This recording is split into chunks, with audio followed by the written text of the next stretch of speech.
Hello, hi, good evening, welcome to NEET 2021.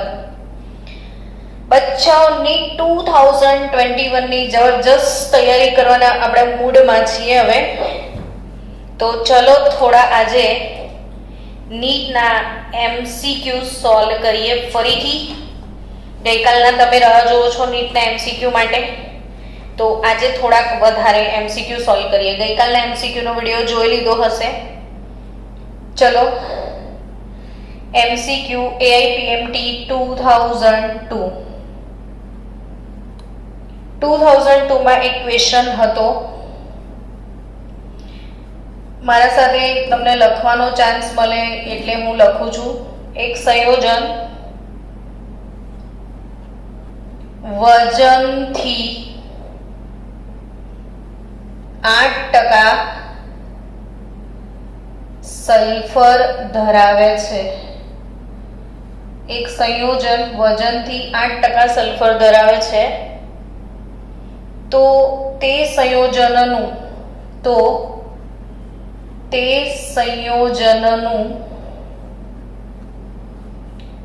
ઓછામાં ઓછું આણ્વીય દળ શું હશે? સ્ટુડન્ટ, આ ક્વેશ્ચન બે વખત પૂછાયો છે અલગ અલગ રીતે. આવો સેમ ક્વેશ્ચન બીજી એક વખત પણ પૂછાયેલો છે. તમારામાંથી કોઈને આવડે છે તો હું રાહ જોઉં. એક સંયોજન વજનથી 8% સલ્ફર ધરાવે છે, તો તે સંયોજનનું આણ્વીય દળ શું હશે? અને એ બી ઓછામાં ઓછું આણ્વીય દળ શું હશે એવું કહે છે. તો જ્યારે આ ટાઈપના દાખલા પૂછાય તો એ કેવી રીતે ગણવાના? તો કે 8% સલ્ફરનો મતલબ એવો થાય, ટકા હંમેશા 100 પર નીકળે. બરાબર? તો 8% સલ્ફર ધરાવે છે, તો સંયોજનનું ઓછામાં ઓછું આણ્વીય દળ શું હશે? આવો પ્રશ્ન પૂછેલો છે. તો હંમેશા આ ટાઈપનો દાખલો આ રીતે સોલ્વ કરવાનો કે જો 8 ગ્રામ સલ્ફર હોય તો એ સંયોજનનું વજન 100 ગ્રામ હોવું જોઈએ. બરાબર કે નહીં? 8% નો મતલબ શું? કે કુલ જો 100 ગ્રામ વજન હોય સંયોજનનું, તો એમાં 8 ગ્રામ સલ્ફર હોય. એ માની લો કે H2S નામનું કમ્પાઉન્ડ છે, એમાં સલ્ફર છે, તો સલ્ફરનો ભાર 32 ગ્રામ તો હોય ને. સલ્ફરનો પરમાણ્વીય દળ 32 ગ્રામ તો ખરો જ. એટલે આ રીતે ગણવાનું, ઓછામાં ઓછું આણ્વીય દળ કે 8 ગ્રામ સલ્ફર તો 100 ગ્રામ, તો 32 ગ્રામ સલ્ફર માટે કેટલું આણ્વીય દળ હોવું જોઈએ? તો 32 ગુણ્યા 100 ભાગ્યા 8, 8 ચોક 32, એટલે 400 ગ્રામ એનો જવાબ આવશે. આણ્વીય દળ કેટલું? 400 ગ્રામ. આ રીત નંબર 1. હવે જો રીત નંબર 2 શીખવાડો. તમને એક વસ્તુની ખબર છે, માની લો કે એમોનિયા હોય ને એવો પ્રશ્ન પૂછે કે એમોનિયામાં નાઇટ્રોજનનું ટકાવાર પ્રમાણ કેટલું? આવો પ્રશ્ન પૂછે તો મીટિંગમાં હાજર વિદ્યાર્થીઓ બોલશો નાઇટ્રોજનના ટકા કેવી રીતે શોધવાના? ફાસ્ટ સૂત્ર આપો મને. નાઇટ્રોજનના ટકા શોધવાનું સૂત્ર આપો.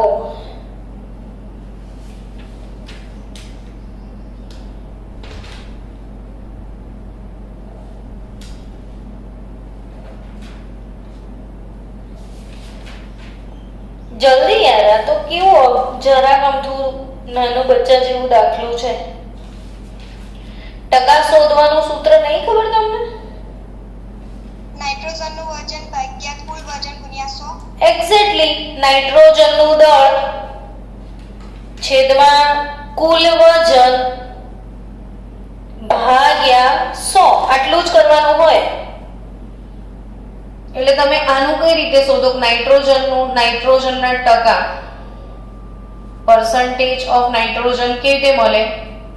તો કે નાઇટ્રોજનનું વજન છેદમાં એમોનિયાનો આણ્વીય દળ 17 ગુણ્યા 100. એમ આ દાખલામાં તમને 8% સલ્ફર આપ્યો છે, તો સલ્ફરના ટકા કેવી રીતે મળ્યા હશે? તો કે સલ્ફરનું વજન છેદમાં આણ્વીય દળ ગુણ્યા 100. આ સૂત્ર વાપરો તો 8% સલ્ફરનું વજન 32, આણ્વીય દળ શોધવાનો છે ગુણ્યા 100, તો 3200 ભાગ્યા 8 તો બી 400 આવી જાય.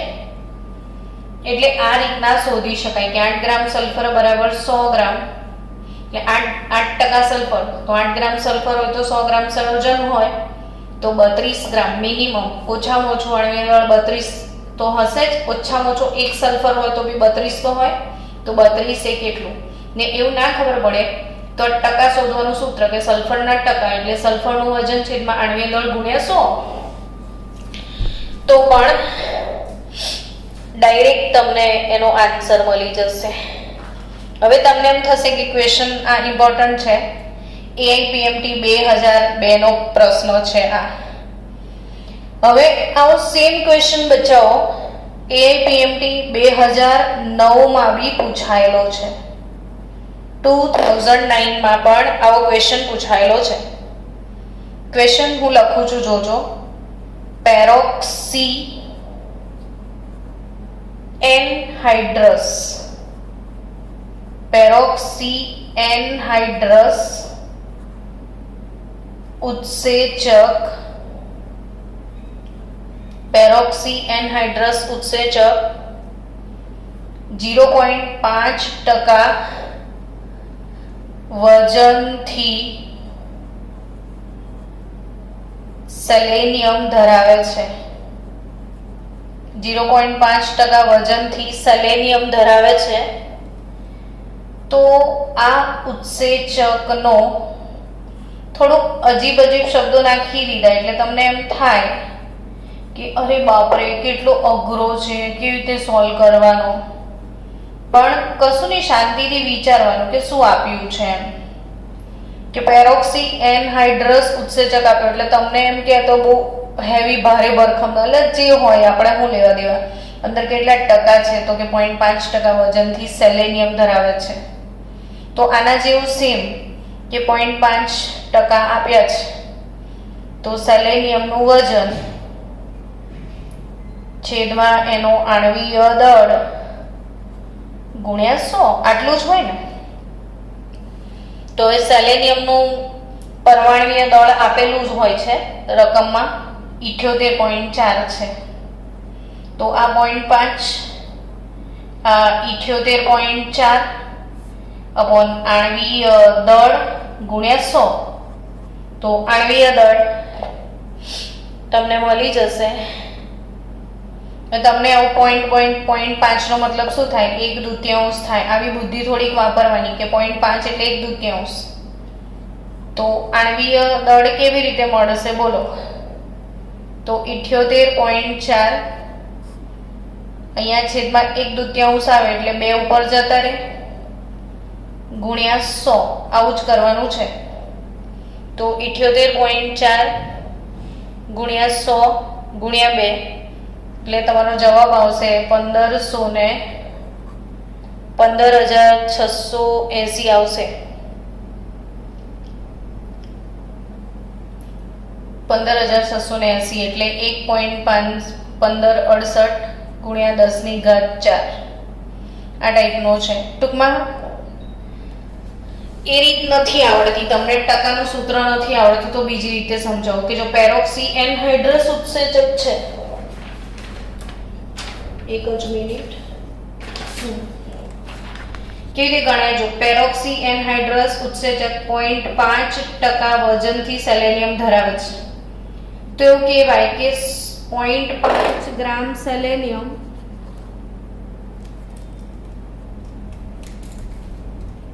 એવું કહેવાય બાળકો કે 0.5 ગ્રામ સેલેનિયમ હોય ત્યારે 100 ગ્રામ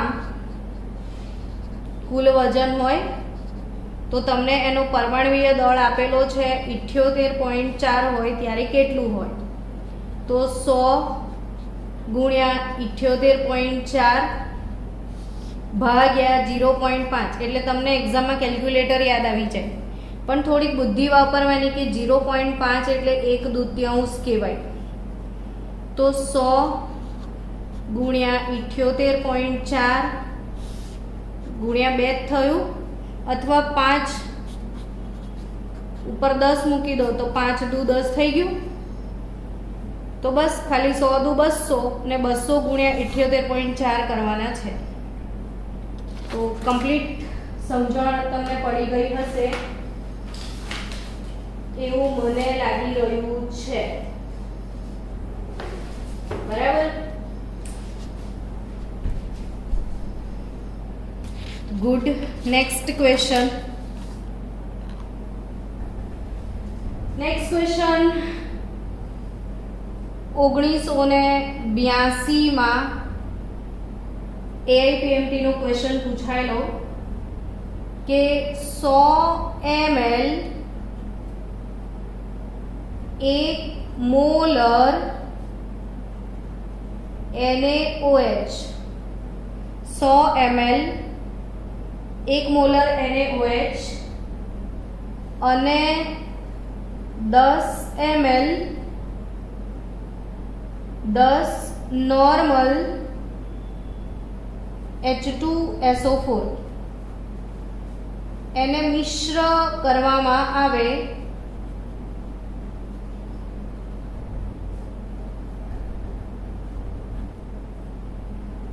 તો બનતું દ્રાવણ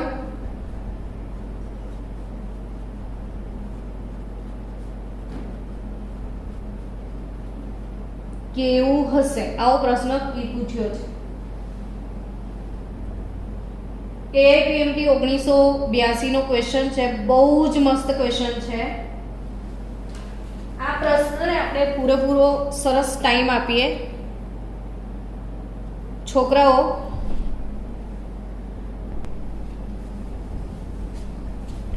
સ્ટુડન્ટ, બહુ જ મસ્ત ક્વેશ્ચન, બહુ જ મસ્ત. કે તમને શું કીધું છે? 100 ml 1 molar NaOH plus 10 ml 10 normal H2SO4 એટલે કે આ એસિડ છે અને આ બેઝ છે. હવે ક્વેશ્ચન એવો પૂછ્યો છે કે એસિડમાં તમે બેઝ નાખ્યો, પછી છેલ્લે જે દ્રાવણ બન્યું એ એસિડિક છે કે બેઝિક છે કે તટસ્થ છે. તો આ ટાઈપના ક્વેશ્ચન કેવી રીતે સોલ્વ કરવાના એ શીખીએ. કે 100 ml 1 મોલર NaOH આ બેઝ છે, તો સૌથી પહેલું કામ કરવાનું બેઝના મોલ શોધી કાઢવાના અને એસિડના મોલ શોધવાના. બેઝના મોલ શોધવાના અને એસિડના મોલ શોધવાના. હવે ક્વેશ્ચન એમ થાય મોલ કેવી રીતે મળે?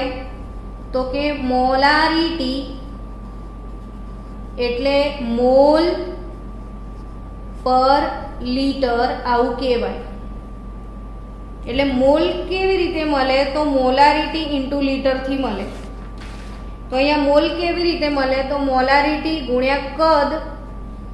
એટલે આ મોલારિટી આપી છે 1 મોલર, કદ આપ્યું છે 100 ml, પણ ml ના ચાલે, લીટર કરવા પડે. એટલે તમારી પાસે બેઝના મોલ આયા 0.1 મોલ. હવે જે બેઝના મોલ 0.1 મોલ આયા એમાં NaOH નામનો બેઝ છે,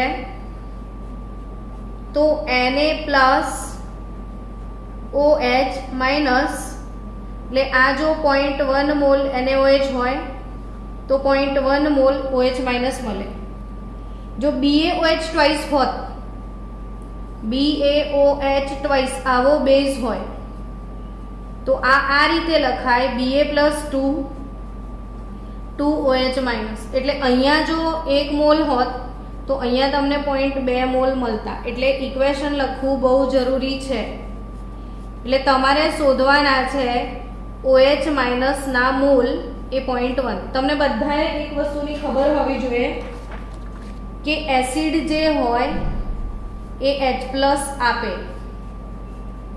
બેઝ જે હોય એ OH માઇનસ આપે, અને 1 mall H+, 1 mall OH minus નું તટસ્થીકરણ કરીને 1 મોલ પાણી બનાવે. અને એસિડનમાં બેઝ નાખો એને કહેવાય તટસ્થીકરણની પ્રક્રિયા. એટલે ખરેખર તટસ્થીકરણ શું છે તો કે એસિડમાં બેઝ ઉમેરવાની પ્રક્રિયા. એસિડનો H+, બેઝનો OH માઇનસ ને આ બંને વચ્ચે પ્રક્રિયા થઈને પાણી બને. એટલે આપણે અહીંયા બેઝમાં OH માઇનસના મોલ લઈ આવ્યા 0.1 મોલ છે. હવે એસિડના મોલ શોધી કાઢીએ. એટલે મોલારિટી ગુણ્યા કદ કરવાનું છે. મોલારિટીને બદલે તમને શું આપ્યું છે? ક્વેશ્ચનમાં નોર્માલિટી આપી દીધી છે. તો નોર્માલિટી પછી મોલારિટીમાં જતા બી આવડવું જોઈએ. હવે નોર્માલિટી બરાબર મોલારિટી ગુણ્યા તુલ્યાંક. નોર્માલિટી આપી છે 10 નોર્મલ,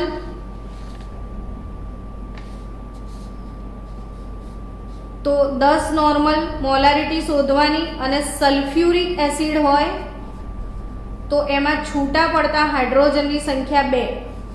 H2SO4 માંથી 2 હાઇડ્રોજન છૂટા પડે એટલે તુલ્યાંક 2. તો મોલારિટી આવશે 10/2 એટલે 5.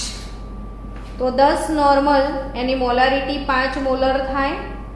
તો 5 મોલર ગુણ્યા એનું કદ 10/1000 એટલે 0.05 મોલ મળે. H+. એસિડમાં શેના મોલ હોય? પણ આ ફિનાઇલ એસિડના મોલ છે. હજી H+ ના મોલ શોધવાના બાકી. હવે તમારી પાસે કયો એસિડ છે? H2SO4. એમાંથી 2 મોલ H+ અને 1 મોલ સલ્ફેટ મળશે. એટલે અહીં 0.05 મોલ H2SO4 છે. તો H+ તમને 2 ગુણ્યા 0.05 એટલે અલ્ટિમેટલી 0.1 મોલ મળે. એટલે હવે બાળકો સમજો કે તમારી પાસે H+ ના મોલ 0.1 મોલ ને OH માઇનસ ના મોલ, એટલે એસિડનો H+ 0.1 મોલ છે, બેઝનો OH 0.1 મોલ છે. હવે માની લો બાળકો કે એસિડના મોલ વધારે હોત, H+ greater than OH minus હોત તો દ્રાવણ એસિડિક થઈ જાય. જો OH માઇનસ ના મોલ વધારે નીકળતા તો દ્રાવણ બેઝિક થઈ જતું. પણ આ બંનેના સરખા નીકળ્યા છે તો દ્રાવણ કેવું ગણાશે? તટસ્થ. બહુ જ મસ્ત ક્વેશ્ચન છે. જુઓ કે 100 ml 1 મોલર NaOH ને 10 ml 10 નોર્મલ H2SO4 ને મિશ્ર કરવામાં આવે તો બનતું દ્રાવણ કેવું હશે? તો કેવી રીતે જવાબ લાવવાનો? પહેલા બેઝના મોલ શોધી કાઢવાના. મોલ શોધવા માટે મોલારિટી ગુણ્યા કદ કરવાનું. એટલે બેઝના મોલ મળ્યા. પછી સમીકરણના હિસાબથી બેઝના OH માઇનસના મોલ લાવવાના. પછી એસિડના મોલ લાવવાના અને કમ્પેરિઝન કરવાની. જો H+ વધારે હોત તો એસિડિક, OH માઇનસ વધારે હોત તો બેઝિક. પણ બંનેના સરખા મોલ છે, બંનેના મોલ સરખા છે એટલે દ્રાવણનું સંપૂર્ણ તટસ્થીકરણ થઈ ગયું. એટલે અંતિમ દ્રાવણ કેવું છે? તો તટસ્થ દ્રાવણ છે. ચલો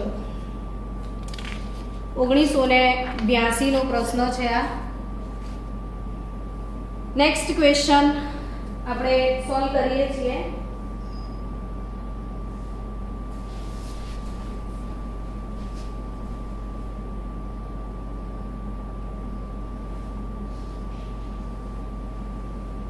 નેક્સ્ટ પ્રશ્ન છે 1985 પૂછાયેલો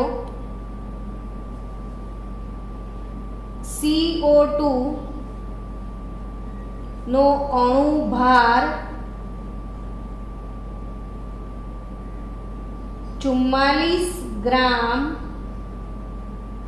પ્રતિ મોલ છે. તો CO2 ના એક અણુનું દળ કેટલું? આવો પ્રશ્ન છે. બહુ જ સરસ ક્વેશ્ચન કહેવાય કે CO2 નો અણુભાર 44 ગ્રામ પ્રતિ મોલ છે. તો તમને ખ્યાલ હોવો જોઈએ બચ્ચાઓ કે 1 મોલ હોય તો એમાં કેટલા અણુ હોય? 6.022 ગુણ્યા 1023 અણુ હોય. 1 મોલની અંદર કેટલા અણુ હોય? ખ્યાલ આવી રહ્યો છે? 1 મોલમાં કેટલા અણુ હોય? 6.022 ગુણ્યા 1023 અણુ હોય 1 મોલમાં. એટલે તમારે એ સમજવાનું છે કે 6.022 ગુણ્યા 1023 અણુ જો હોય 1 મોલમાં તો 1 મોલ CO2 નો વજન 44 ગ્રામ થાય. એટલે આણ્વીય દળ જેટલા વજનમાં આણ્વીય દળ જેટલું વજન 1 મોલ કહેવાય ને 1 મોલમાં આટલા અણુ હોય. તો એવું કહી શકાય કે આટલા અણુનું વજન જો 44 ગ્રામ હોય તો 1 અણુનું વજન કેટલું હોય? 1 અણુનું વજન કેટલું હોય? તો 44 ગુણ્યા 1 ભાગ્યા 6.022 ગુણ્યા 1023 આ રીતે ગણવું પડે. અને 44 ભાગ્યા 6.022 કરશો તો તમારો જવાબ આવશે 7.31 ગુણ્યા 10-23 ગ્રામ. તો આ પણ એક સરસ ક્વેશ્ચન હતો.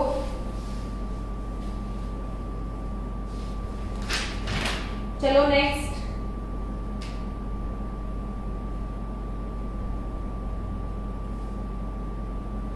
આવો સેમ ક્વેશ્ચન IIT 1991 માં પૂછાયેલો છે.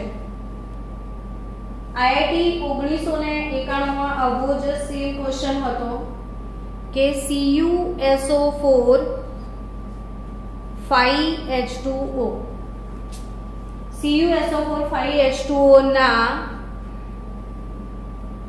1 ગુણ્યા 1022 અણુ નું વજન કેટલું હશે? મસ્ત પ્રશ્ન છે. અહીંયા 1 અણુનું વજન પૂછ્યું છે. આમાં આટલા અણુનું વજન કેટલું? તો બી વસ્તુ તો એક જ થઈ. ફક્ત તમારે આનો આણ્વીય દળ શોધવો પડે. કોપર સલ્ફેટનો આણ્વીય દળ એટલે કોપરનો પરમાણ્વીય દળ, સલ્ફરનો પરમાણ્વીય દળ, ઓક્સિજનનો પરમાણ્વીય દળ, 5 બોટલ પાણીનું દળ, કોપર 63.5, સલ્ફર 32, ઓક્સિજન 16 એટલે 249.5 ગ્રામ થાય. 249.5 ગ્રામ. તો સીધી વાત છે કે આ 249.5 ગ્રામ પર મોલ કહેવાય. 1 મોલમાં કેટલા નંગ? તો 6.022 ગુણ્યા 1023 આટલા અણુઓનું વજન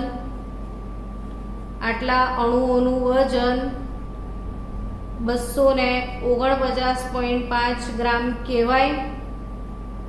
તો તમને કેટલા આપ્યા છે? 1 ગુણ્યા 1022 અણુઓનું વજન કેટલું થાય? તો 249.5 into 10⁻22 upon 6.022 ઇન્ટુ 10⁻23. તો આટલું જ કરવાનું છે. 4.143 ગ્રામ. કશું નહીં, લમસમ બુદ્ધિ વાપરાને પોઈન્ટ્સ ઉડાવી દેવાના એક્ઝામમાં. અને આ 249.5 છે તો 250 લઈ લેવાના. 250 ભાગ્યા 6 કરી દેવાના. તમને પરીક્ષામાં તકલીફ પડે તો 249.5 એટલે રાઉન્ડ ઓફ કરીને 250 લખી દેવાના. 6.022 022 ખાઈ જવાના. 6 કરી દેવાના. 6 ચોક 24, એક વધ્યો, 6 એકા 6 આવી ગયું 4.1. પછી તો ઓપ્શન આપેલા જ હોય એટલે ખ્યાલ આવી જ જાય, આરામથી ખબર પડી જશે. એટલે આવી જ્યારે ફિગર આવે ત્યારે રાઉન્ડિંગ ઓફ કરી લેવાનું. 249.5 એટલે 250 ભાગ્યા 6 કરી દેવાના. એવી રીતે અહીંયા 44 ભાગ્યા 6 કરી દેવાનું ડાયરેક્ટ. તો 44 ભાગ્યા 6 કરતાં આવડે જ. 6 7 42 એટલે આવી જાય ફટલાઈને આન્સર. તો આવા બધા આંકડાઓની ગણતરીમાં આ રાઉન્ડિંગ ઓફ કરી ને તમારી રીતે સરળ આંકડાને ફેરવી દેવાનો અને પછી આન્સર લાવવાનો. ચલો બાળકો, આપણે આવા નાના નાના ક્વેશ્ચન જેટલા પીએમટીમાં પૂછાયેલા છે એટલા બધા તમને કરાવી દઈશ.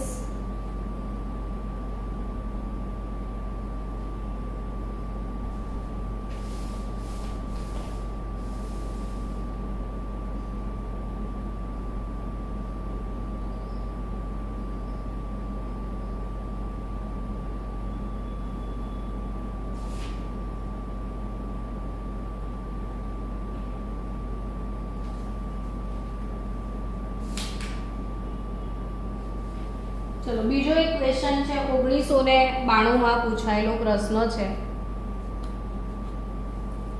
કે 10 ml 1 molar NaOH 10 ml 1 molar NaOH ના દ્રાવણને તટસ્થ કરવા માટે 10 ml 1 મોલર NaOH ના દ્રાવણને તટસ્થ કરવા માટે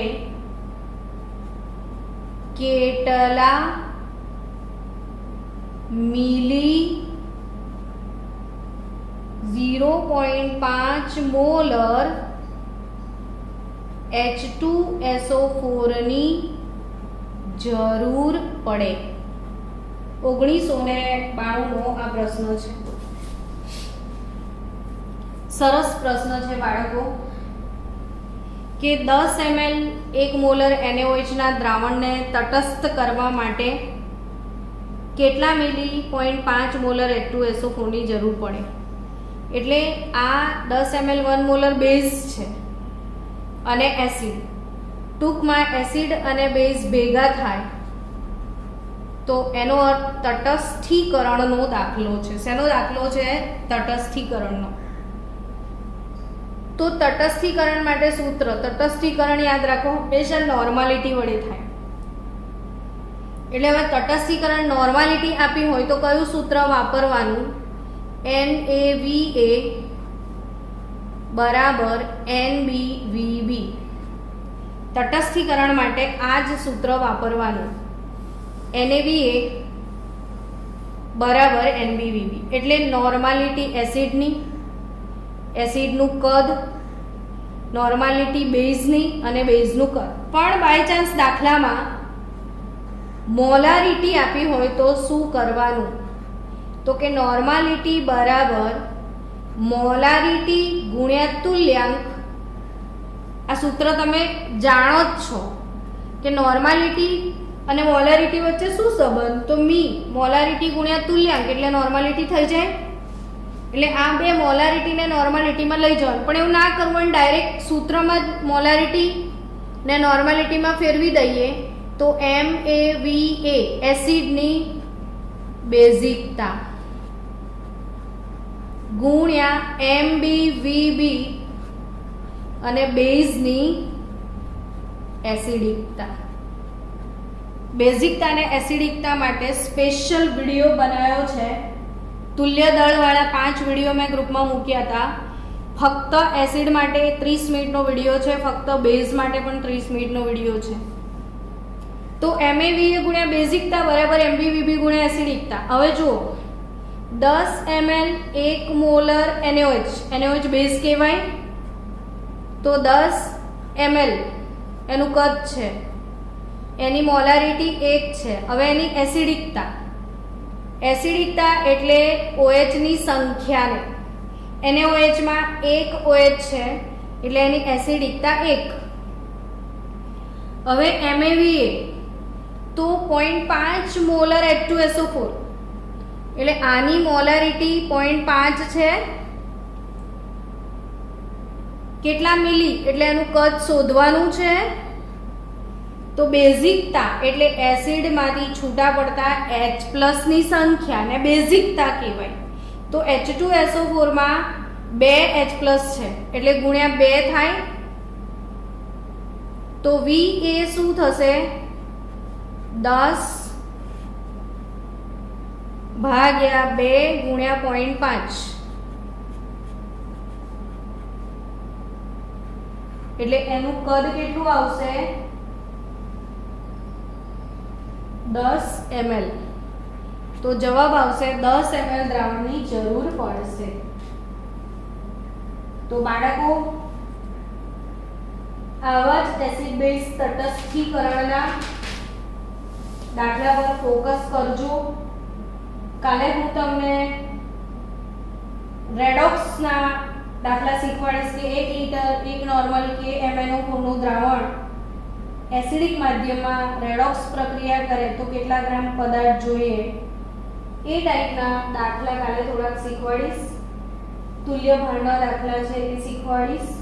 એટલે ઇમ્પોર્ટન્ટ મને જેટલા દાખલા લાગે છે હજી એ કાલે આપણે શીખીશું.